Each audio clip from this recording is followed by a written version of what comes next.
काबा की हिफाजत कैसे हुई?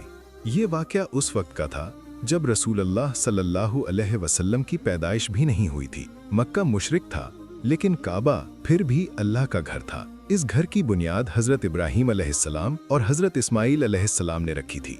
सदियों से अरब के कबाइल यहाँ आते, तवाफ करते, अपने तरीके पर इबादत करते। इसी दौरान यमन का एक हुक्मरान अबरहा अल अशरम एक खतरनाक इरादा करता है। ये सिर्फ एक जंग नहीं थी, ये अल्लाह के घर के खिलाफ खुली बगावत थी। अबरहा वहाँ का गवर्नर था।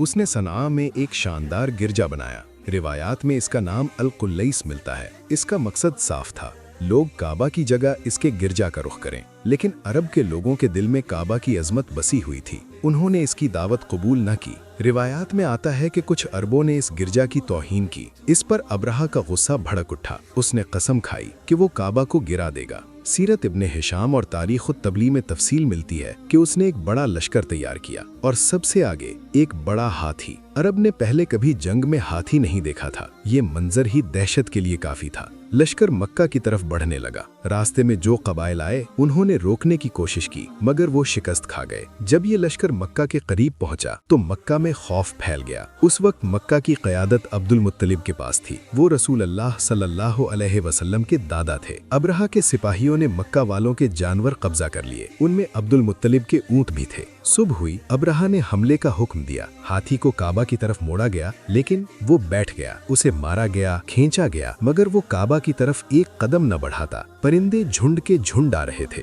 हर परिंदा अपनी चोंच और पंजों में छोटे पत्थर लिए हुए था। कुरान कहता है, तरमीहिम बिहिजारतिम मिन सिज्जील। वो उन पर पत्थर बरसा रहे थे, छोटे पत्थर, लेकिन असर तबाह कुन। रिवायात में आता है कि जिस पर पत्थर गिरता उसका जिस्म गलना शुरू हो जाता। लश्कर में अफरा तफरी मच गई। सिपाही भागने लगे, चीखने लगे। वो फौज जो काबा को गिराने आई थी खुद टूटकर गिर रही थी। सोचिए, न कोई तीर चला, न कोई तलवार उठी, न मक्का वालों ने जंग की। सिर्फ अल्लाह का हुक्म और परिंदों का लश्कर। ये इंसानी कुव्वत का मुकाबला नहीं था, ये रब की कुदरत का इजहार था। अबरहा रिवायात के मुताबिक जख्मी हालत में यमन की तरफ भागा और रास्ते में हलाक हो गया।